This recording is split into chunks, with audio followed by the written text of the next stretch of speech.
En lo alto de las montañas centrales de Puerto Rico, donde la neblina parece tener voluntad propia y los caminos serpentean entre bosques olvidados, una pareja llamada Marta y Elías operaba un parador rústico. Era un lugar de retiro, silencio y vistas espectaculares. Pero todo cambió cuando los huéspedes comenzaron a enfermarse. Náuseas, fiebres, erupciones en la piel. El agua del pozo, antes cristalina, salía mugrienta, con un hedor a carne podrida. Llamaron a un equipo de expertos en sistemas de acueductos. Lo que encontraron en el pozo fue indescriptible. Un cadáver del tamaño de un manatí, pero con un exoesqueleto segmentado, antenas largas y patas articuladas. Parecía un artrópodo prehistórico. Uno de los trabajadores, Luis, tomó una foto y la envió a su hermano, Gabriel, investigador en biología evolutiva en la Universidad de Puerto Rico. Gabriel respondió de inmediato: «No le muestres esto a nadie. Puede ser un hallazgo revolucionario, pero también peligroso». Marta y Elías, temiendo por la reputación del parador, accedieron a mantener el secreto. El pozo fue limpiado, el agua volvió a fluir, y los trabajadores se retiraron.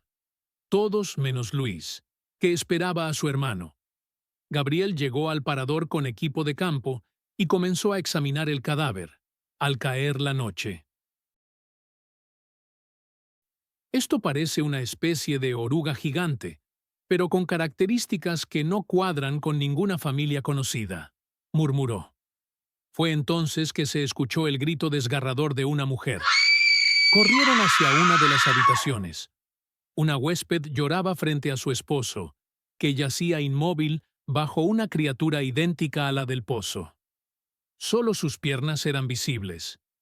Intentaron ahuyentarla, pero la criatura lo envolvió por completo. Gabriel sacó su móvil, pero no había señal.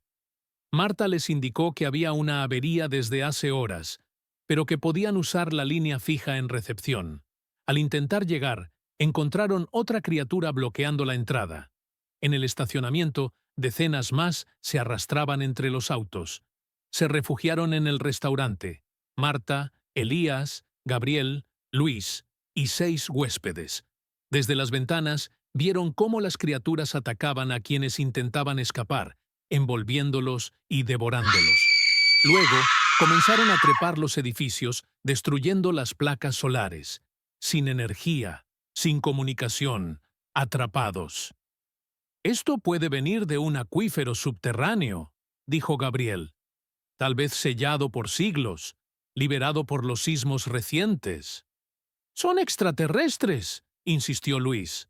«Se han visto luces extrañas en el cielo». «Yo escuché que científicos extranjeros estaban haciendo experimentos cerca del bosque», añadió Elías. Un huésped joven y atlético, llamado Darío, propuso salir por el ducto de aire. Si lograba llegar a recepción, buscaría el teléfono satelital. Si no, subiría el pico cercano para pedir ayuda. Tras minutos tensos, Darío regresó. «¡Salgan! ¡Rápido! Están inertes».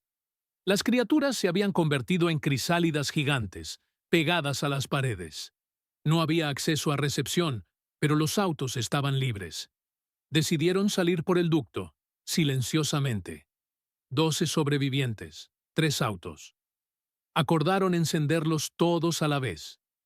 Mientras sacaban a la última persona, escucharon crujidos. Una crisálida sobre el restaurante se rompió. 2 alas enormes emergieron. Darío dio la señal. 2 autos se encendieron. El tercero no.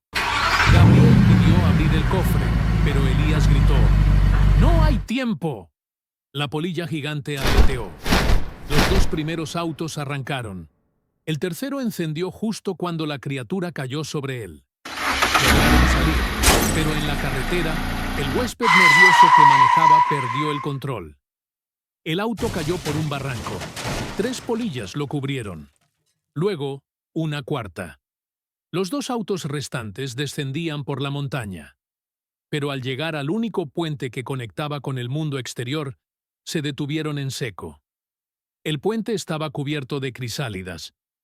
Gabriel bajó del auto, observando las estructuras translúcidas que palpitaban suavemente. Los 8 sobrevivientes observaban el puente cubierto de crisálidas, cada una palpitando como si respirara.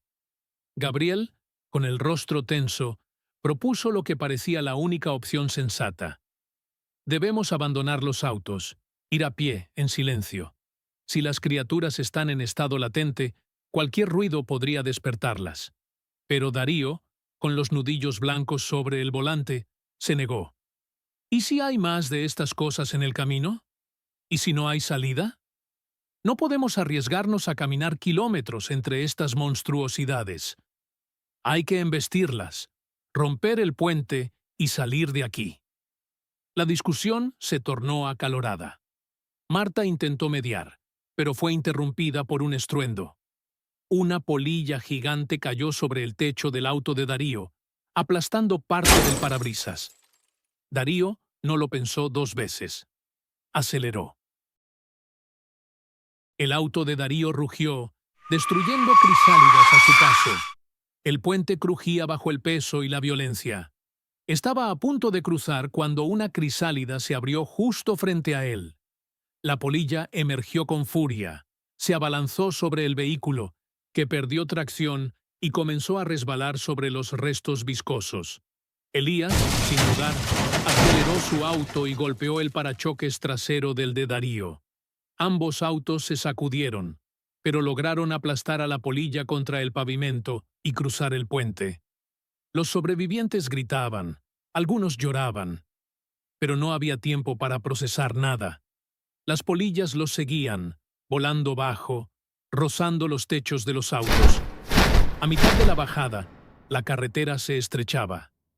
Y allí, como una broma cruel del destino, un camión del servicio eléctrico bloqueaba el paso. 4 trabajadores reparaban una línea caída, ajenos al infierno que se acercaba. Los sobrevivientes tocaron bocina, gritaron desde los autos. Nada. Las polillas descendieron como proyectiles. En segundos, los trabajadores fueron arrancados del suelo. Sus gritos se perdieron entre los árboles. Darío salió de su auto y corrió hacia el camión. Subió a la cabina.